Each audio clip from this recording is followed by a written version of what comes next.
How was your show today? It was great. We had a really nice time. It's our first time in New Orleans, so it was a pretty good debut for us, you know. It's always a treat to play for people who haven't heard you before. You know, I mean, like, it's a great thing to play for people who have. You know, if they keep coming back, that's awesome. But you know, getting to see people who haven't heard you before kind of get won over. You know, it's a cool thing, because going to see a band you've never heard, you have low expectations, and then somebody wins you over. That's a cool thing, you know. And to see it happen from the other end is pretty awesome. And we're as much fans as we are musicians, so just seeing the way people react, especially to new music that we're just testing out with new audiences, it's really exciting. So you can see the looks on their faces when it's like, oh shit, totally, this is really yeah. good. We know something's working if they're, you know, responding in that respect. So. You've got My Goodness, you've guys, you know, Reignwolf, so on, and there's an energy there that doesn't have a gimmicky kind of Black Keys rip-off vibe or something. That sure, you're clearly yeah. not trying to sound like Jack White, you know. And we've always just played rock and roll, and it's always been pretty unpretentious music, and we just play it that way. I mean, guys like The Who and the Stones and old blues music, old country. It was just playing music for music's sake. We don't know any better. Yeah, exactly. We don't know any better. Do you think it's kind of obvious when bands are kind of pulling the shtick and trying to sound like something accessible?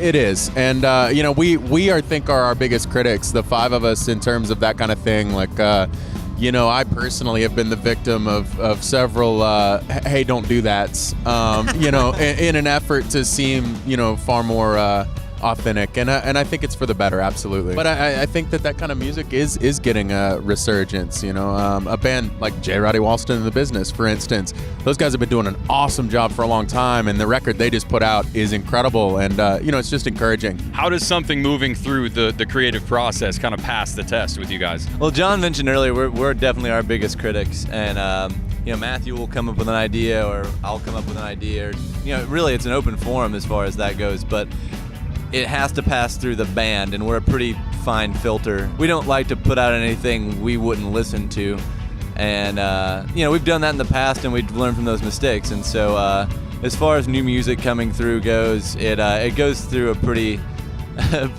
extensive test. Yeah. What's your comfort zone as far as recording? We're just sort of breaking into that. You know, we've always heard that it's good to be uncomfortable in the recording process and get in a space that you're not just at home in, and we're looking forward to continuing to do that. Our album run that we put out was pretty much just us. There was no producer. Working with Mitch Dane at Sputnik was an exercise in making ourselves uncomfortable and writing with new people, and we're still taking as many opportunities to write with new people as we can, but on the new record that we'll be putting out and recording soon, it's definitely going to be furthering in that process.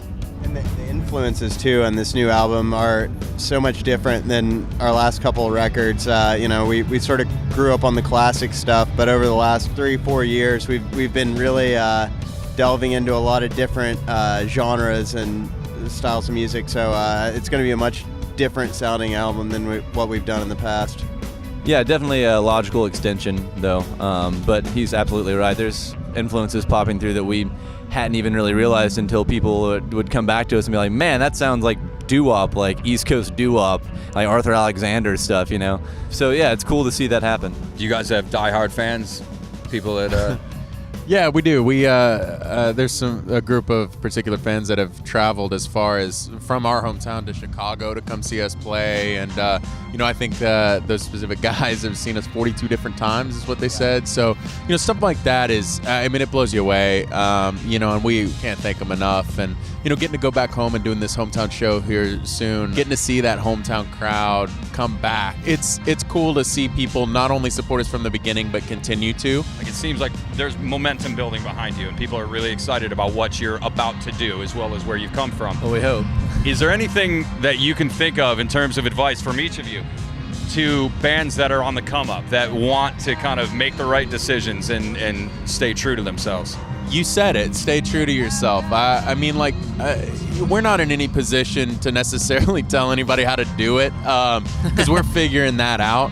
But the only thing that I've seen that works, and this is from watching bands like J. Roddy Walston that I mentioned before, they did their thing for a long time, and it's starting to pay off in a big way. Just, if you write music you like, there's an audience for it. So just keep doing that. Yeah, there's a reason why we made it from playing house shows in Knoxville to playing Voodoo Fest, is we just kept playing shows. I mean, I think what really took us from that local bar band type level to doing more high profile things is just touring. It's made us much better at what we do. We didn't have this package that we were like, all right, and here we are, world. You know, it was very much a learning process, and it's important to learn as much as you can on the road, you know, and on the go.